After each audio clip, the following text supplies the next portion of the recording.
Hello and welcome to Love My Poland. It's time for our second edition in Weird Laws in Poland, and in today's episode we're going to discuss three main differences regarding how the Polish police deal with alcohol and driving versus the rules I encountered while living and driving in Houston, Texas. And before I get into this deeper, I'd like to make it perfectly clear to my audience out there that when I mention that a Polish law is weird, it does not necessarily mean that I'm poking fun at the law or that I fully disagree with the law. The goal is not to criticize here, but to merely point out some of the differences that caught me off guard over the years here and that have seemed, well, a little bit strange at first. Let's dive right into it.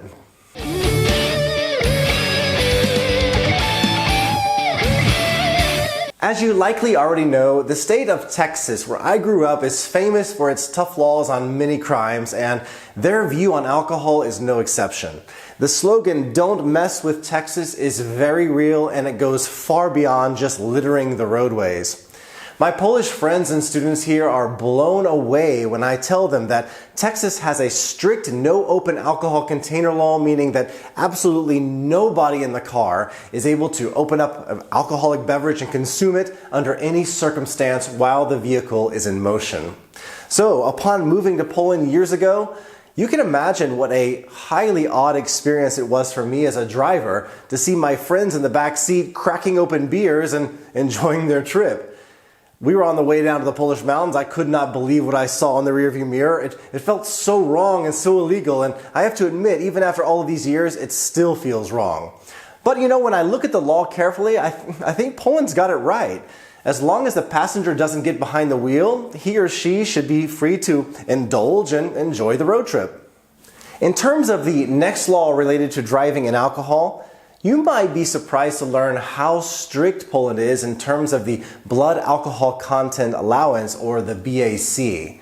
In my home state of Texas, the legal limit is 0.08, whereas in Poland it is 4 times lower with a BAC of 0.02.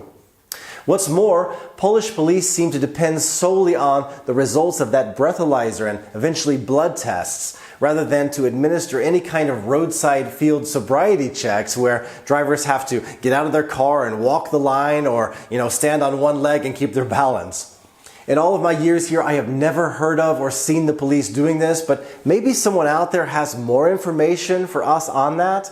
Let me know in the comments section, please, if there's anything I'm missing there.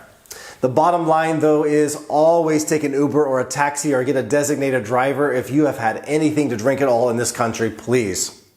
For our third and final law, what I'm going to share with you right now gave me the biggest shock, and that is how the police in Poland can simply randomly stop drivers at any time and at any place and administer breathalyzer tests. In contrast, I'm sure you're aware that Americans are really crazy about their constitutional right to freedom of movement within the states and within the nation, which prevents us from being needlessly harassed by government officials. In America, it is comforting to know that we can get in our car and travel with the assuredness that unless we've actually broken the law somehow, there is no need whatsoever to worry about being stopped by the police.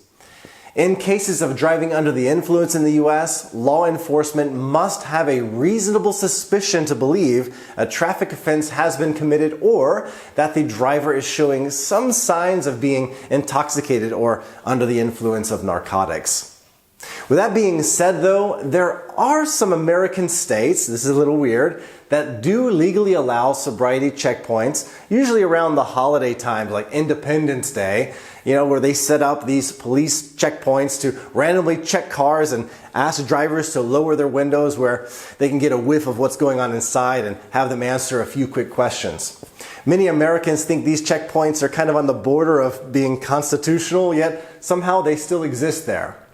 Personally, I've never had the pleasure of going through such a checkpoint, but I have been here in Poland randomly stopped at least a dozen times going from home to work, and I've never had a problem whatsoever. I don't drink and drive. It's fast. It only takes about 30 seconds for the whole process to happen, and I'm on my way. When I talk to my Polish people, they say, we don't see the problem. We don't feel like it imposes, it's not a violation of our rules in any way. They think it's fine. They think it's a very effective way to ensure that there's no drinking and driving going on and they feel safer on the road. Different country, different idea. Well, thank you for watching. I am really curious to read your responses in the comments section. Hit that subscribe button right here on the dinosaur if you enjoyed the video and you would like to see more. I have 117 videos already.